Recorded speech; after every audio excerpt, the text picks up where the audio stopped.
大家好，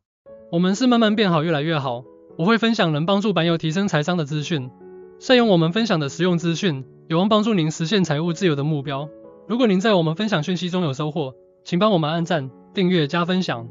支持鼓励慢好频道，期待频道能跟版友一起获利共好。目前经营频道已有17个月，辛苦的在2024年11月取得广告收益资格。目前观看次数有到3500以上的影片，广告收益才足够喝一杯星巴克咖啡，非常的辛苦。目前频道请不起小编，质感上稍显不足，请版友多多见谅。在频道中有收获的版友们，未来倘若有不错的收益，记得别忘了曼大，回头请认真整理资料的曼大喝杯咖啡。倘若您是第一次来访慢好频道，您需要将这部影片全部看完，学好房贷套利实战系列完整逻辑。如果您是慢好频道的老朋友，这集也可以细心的观察我们每个段落更新的内容。师傅引进门，修行在个人，认真学习，您一定可以学以致用，举一反三。请依自身风险承受能力来判断执行。期待您够在我们分享的讯息中收获满满，越来越好。我们在房贷存股实战 EP16、EP17 分别解密了姜老师富人不说的搬钱方式，将季银无本滚出200万 ETF 双领被动收入，以及怪老子无本套利借千万赚千万。我们存股套利系列分享曼大用360万房屋抵押贷款20年期的案例来示范说明如何无本滚出100万自主 ETF 部位双领被动收入的方法。我们用实例证明房贷套利逻辑确实是可行的。曼大并不是鼓励大家在这个时间点立刻去抵押房贷来存股，但我们分享一个可行套利逻辑，您可以好好的思考和规划。倘若您刚好有闲置的资源可以运用，您可以开始预做准备，或者来信寻求曼大的协助，讨论如何合作共赢，一起在股票市场中获利共好。这集影片我们再分享一个成功案例，阿格力博士和老编讲客人的经验分享，他们如何成功用股息帮忙付房贷，使用房屋增贷部位存股套利的攻略。我们先说明结果。阿格力团队老编讲客人成功的善用房子的增值，增贷出437万，应该有使用宽限期，所以利息1个月才6000多，1年的总利息才7万多。这是拍影片当下的时空背景，虽然后续持续升息，但整理影响并不大。我们的操作就是如此，他们成功的使用自主 ETF 的股利，光使用自主 ETF 部位的股利就足够还掉增贷的利息还有剩。所以其实借贷存股这个逻辑，如果我们有认真计划评估的话，可行性是非常高的。阿格力老编讲客人是使用理财型房贷，一般理财型房贷是动用财政利息，可以按日计息，一旦获利了结还给银行就停止计息，比较适合股灾时的运用，利率较一般房贷稍微高1码左右。倘若是要房贷存股长期套利，不见得要使用理财型房贷。影片中说明他申请理财型房贷需要准备理财计划书，说明增贷的400万预计在股市存股，预计年化报酬率，殖利率保守估计大概为4到 6%， 预计10年后资产400万有机会成长到600万至800万间，于是就申贷成功了。倘若有兴趣的朋友可以参考阿格力团队的影片说明，我会将影片放在资讯栏供版友们参考观看。由于当时的时空背景并没有限贷令这回事，目前的房贷利率由于僧多粥少，想要申请房贷的金额远大于银行可以放贷的金额，房贷供需有点失衡，也因此房贷利率甚至已经喊到 3% 以上。版友可以跟房贷行员保持互动，并且耐心等待限贷令的风暴过去。倘若房屋抵押贷款利率回到正常水准，或者您可以申请到 2.5% 以下的房贷利率，再考虑善用房贷来进行存股套利。投资就像一场马拉松，完赛的时间取决于您的天赋加执行成果，练习就等于您是否有完善的投资计划。我们知道马拉松要跑 42.2 公里，只要您有计划性的练习，在经过妥善的计划与练习后，多数人是可以顺利跑完马拉松的。当然，有人3小时内可以完赛，有人得5小时才能完赛，更有人花7个小时才在关门时间前勉强完赛。但只要妥善计划，认真练习，多数人最终都能到达终点。但要是你没有练习计划，就直接要下场挑战42公里的全马，无疑是自虐的行为，您大概率会在半途中爆掉，最终极其辛苦的勉强完赛。完赛时间就是您的天赋与投资绩效，练习计划就是您的投资计划。有天赋的跑者不用太认真练习，也能跑出3小时内的好成绩。在投资路上也一样，有人投资绩效出色，有人极其努力但仍无成果。我们分享的案例，有人做得到，有人做不到。我们也不是鼓励版友没有计划就直接跳到房贷套利，而是透过我们分享的案例告诉大家，透过妥善的规划是有机会活化这个闲置资产的。只要您有做好功课，使用房贷套利成功的几率可以是非常高的。我们未来会继续为有缘版友解密富人不说的套利方式，借多少赚多少的套利方法。期待慢好频道的版友们都能及早做好投资规划，快快做，快快错，快快改，找到适合自己的投资策略，善用复利的力量，实现您财务自由的目标。各位投资朋友应该都知道，股利所得合并计税，享有 8.5% 可抵减税额，不过每户抵减税额上限是8万元，所以8万元除以 8.5%， 股利在94万元都可以用来抵减税额，最多就是抵减8万元。换言之，只要您的股利超过94万元，就没办法再抵减税额，而且股利都要并入所得，缴交所得税。对于所得税率越高的人，股利要被扣缴的税就越多，这点要用房贷股利套利的版友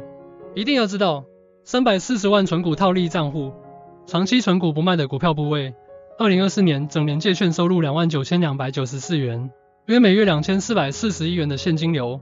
CP 值目前远胜经营 YT 频道。去年 YT 频道从11月取得广告合作伙伴资格后，从11月到今天2月19日近4个月的广告收益还不到2500元，仅留意是4个月总共才累积2500元收益，不是单一个月有2500元。YT 广告收益累积真的非常之缓慢。活化闲置的股票资产，将长期存股不卖的部位借出，收利息，当包租公也是很不错的。请版友记得将这张单据留存，5月报税时要拍照上传，才可以保有7287免税扣除额。倘若没有申报，等同放弃7287扣除额，对 20% 税额以上的版友，等于又多缴1457元以上的税金，税率就已经不低了，还要重复缴税，非常的不划算。过完年，将这个账户剩余现金买入国泰费半。另外2月19日金丰涨停，于是卖200股零股换1张0926，补了一点现金1262元。国泰费半0830已介绍多次，这次就不再多做说明。00926是凯基全球精英55，有全球分散跟区分产业的特性，有大型股的品质因子，还具有低波动的特性。这支的优势在于它能够抓到产业动能，并且依照调整后的总报酬与波动率风险数据来调整权重，动能加上分散风险，正好是长期存股报酬跟长期持有最重要的元素。因此我开始存股0926，能够抓到产业动能，这是市值型 ETF 做不到的。市值型 ETF 需靠市值变化来慢慢换股，但00926可以直接依据产业动能来分配权重，产业动能加上大型品质因子，附带部分低波动，这就是00926值得投资的原因。回到我们340万房贷存股部位现况，投入成本有小幅上升，主要是劲风涨多获利了结，卖部分零股改存 ETF。这个月为实现损益增加595585元，含息报酬率增加 17.40%。现金余额部分，缴了17的房贷本金加利息18611元，还有将现金余额投入存股，现金余额减少39379元，已缴房贷本息加活险总额升到783672元，房贷余额减少12647元，房贷余额为3053889元，存股账户总市值上升689510元。市值6462099元，认真的做功课，存到对的股票，既领股利也赚价差，这就是进可攻退可守策略的好处。随着存股套利账户市值的缓步增长，我们耐心的待在市场，按部就班的往650万下阶段目标前进，差额只剩下4万元。我们不禁开始好奇，走完20年的房贷期间，这个存股部位的市值究竟能走到哪里？请慢慢的看下去。接下来分享实际对账单最新状况。为实现损益获利是2067493元，我放上去年9月29日和2月20日左右对照。新麦是零成本存股 EP11 的主角，信景是零成本存股 EP13 的主角。有兴趣了解新麦和信景估值的朋友，可以参考我们零成本存股系列的影片。这里是对账单的第二部分，神基是零成本存股 EP04 的主角。神基受惠于工业电脑产业逐渐复苏，生成式 AI 应用推动市场需求。神基作为该领域的参与者，受益于整体产业利好消息。公司预估2025年营收成长 8%到12%，此乐观展望可能吸引投资者增加持股，进一步推动股价上涨。另外新剧刚刚达成 100% 涨幅，有空档我们再来做新剧的介绍，期待版友可以获得一些参考资讯。这里是对账单第三部分，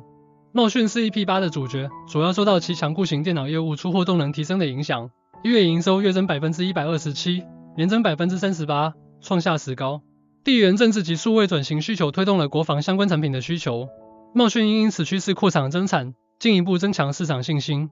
神基，茂讯是同业，神基目前的本益比在18倍，而茂讯目前本益比还在12倍，我相信茂讯的估值应该还有进一步向上的空间。我们在零成本系列 EP8 有介绍茂讯的估值，有机会挑战125元，期待它逐步迈向125元。这里是对账单第4部分，劲丰是 EP2 的主角，之前涨1倍时已卖出一半。由于去年劲丰配股 5.7 元，所以多出来的零股我就趁近期涨停，开始换到00926存股。近期劲丰再度受到市场青睐，本周已连续涨停2天，后市由于持续看好，我们持续在存股系统中分享好股票。如果有持续追踪我们慢慢变好的朋友，可以多跟曼大互动。这里是借券出去收利息的部位，我的2张非捷临时被借券出去，在库存里暂时竟查不到，这个部位需要自己计算未实现损益，截图时间是2025年2月20日，经过计算，借券部位未实现损益是695181元。非捷2024年12月财务数字，营收达 4.76 亿元，年增 69%， 净利年增 219%。亮眼的财务表现显示公司营运能力强劲，吸引投资者关注，对股价形成正面推动。边缘 AI 题材的市场热度提升，非捷受益于市场对该技术应用的乐观预期。非捷旗下子公司 Berry AI 已成功打入全球数十业者市场，进一步增强市场信心。非捷1月营收年增 32%， 智慧零售需求持续强劲，餐饮动能正向，工控市况逐步回温，这些因素显示公司未来成长潜力，推动股价上涨。统计340万存股账户，从2021年6月到今天的投资现况，截至2025年2月20日止，大盘指数的涨幅是 2.03%， 我们存股账户到2月20日为止，持股报酬率是 20.09%，